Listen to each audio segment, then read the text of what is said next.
നമസ്കാരം. ആണവരാഷ്ട്രമായ പാകിസ്ഥാനിൽ മിസൈൽ ആക്രമണം നടത്തിയതും പാകിസ്ഥാൻ തിരിച്ചടിച്ചതും വലിയ സംഘർഷം ഉടലെടുത്തതും ഇറാനുമായി ബന്ധപ്പെട്ട് നമ്മൾ കണ്ടിരുന്നു. പാകിസ്ഥാനിൽ മാത്രമല്ല, ഇറാഖിലും സിറിയയിലുമൊക്കെ ഇറാന്റെ മിസൈലുകൾ എത്തി. ആണവ രാഷ്ട്രങ്ങളുടെ മേൽ അപ്രതീക്ഷിത ആക്രമണം നടത്തിയ ഇറാന്റെ ആണവ മോഹങ്ങളെപ്പറ്റിയും ചർച്ചകൾ ഉയർന്നിട്ടുണ്ട്. സ്വിറ്റ്സർലൻഡിലെ ദാവോസിൽ നടക്കുന്ന ലോക സാമ്പത്തിക ഫോറം ഉച്ചകോടിയിൽ രാജ്യാന്തര ആണവോർജ ഏജൻസി മേധാവിയായ റഫേൽ ഗ്രോസി ഇതേപ്പറ്റി പറഞ്ഞിരുന്നു. നിലവിൽ ആണവരാഷ്ട്രമല്ലെങ്കിലും സജീവമായ ആണവ സമ്പുഷ്ടീകരണ പദ്ധതി ഇറാനുണ്ട്. അടുത്തിടെയായി ഇറാൻ ആണവ സമ്പുഷ്ടീകരണം നടത്തുന്ന തോത് വലിയ അളവിൽ ഉയർന്നിട്ടുണ്ടെന്ന് ഗ്രോസി പറയുന്നു.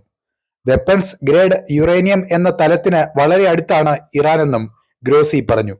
മധ്യ ഇറാനിൽ സ്ഥിതി ചെയ്യുന്ന ഇസ്ഫഹാൻ പ്രവിശ്യയിലെ നാതാൻസ് ആണവ നിലയം പലപ്പോഴും വാർത്തകളിൽ നിറയാറുണ്ട്.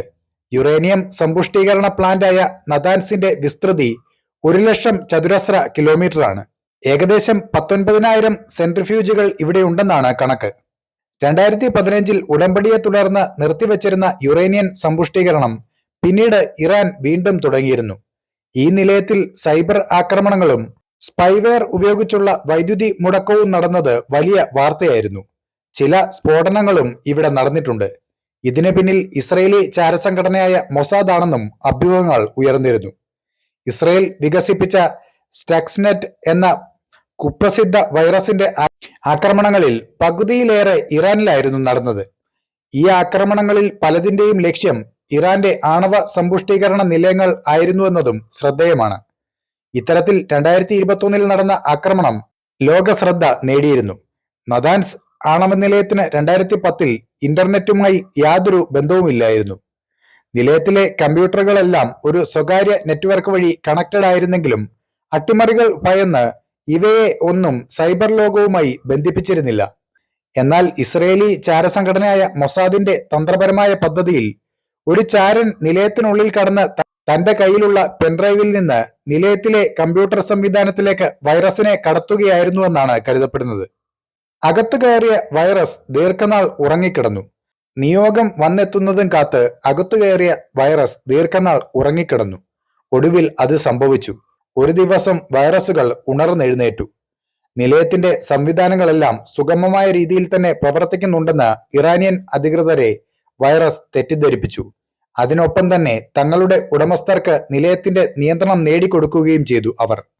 ഇത്തരം ഭീഷണികളെ നേരിടാനായി സൈബർ ആക്രമണത്തെയും ബങ്കർ ബ്ലാസ്റ്റർ ബോംബുകളെയും പ്രതിരോധിക്കുന്ന അതീവ സുരക്ഷയുള്ള ഭൂഗർഭ ആണവ കേന്ദ്രം നതാൻസിൽ ഇറാൻ നിർമ്മിക്കുന്നുവെന്ന് റിപ്പോർട്ടുകൾ ഇടക്കാലത്ത് പുറത്തിറങ്ങിയിരുന്നു. ആണവ നിലയത്തിന് തെക്കുള്ള മലനിരകളുടെ അടിവശത്തായാണ് പുതിയ കേന്ദ്രം. ഇസ്രയേലി US വൃത്തങ്ങളാണ് റിപ്പോർട്ട് പുറത്തുവിട്ടത്. ഈ മേഖലയിൽ ഉപഗ്രഹ നിരീക്ഷണം ഉപയോഗിച്ച് ശേഖരിച്ച ദൃശ്യങ്ങളെ അടിസ്ഥാനമാക്കിയാണ് ഈ വിവരം. 2020 തന്നെ ഇവിടെ പുതിയ ഭൂഗർഭ നിലയം നിർമ്മിക്കുന്നുണ്ടെന്ന് രാജ്യാന്തര ആണവോർജ ഏജൻസി വെളിപ്പെടുത്തിയിരുന്നു. എന്നാൽ ഇപ്പോൾ അതിന്റെ ഭാഗമായി വലിയ തുരങ്ക ശൃംഖലകൾ പണിയുന്നുണ്ടെന്നും പിന്നീട് വെളിപ്പെടുത്തലുണ്ടായി.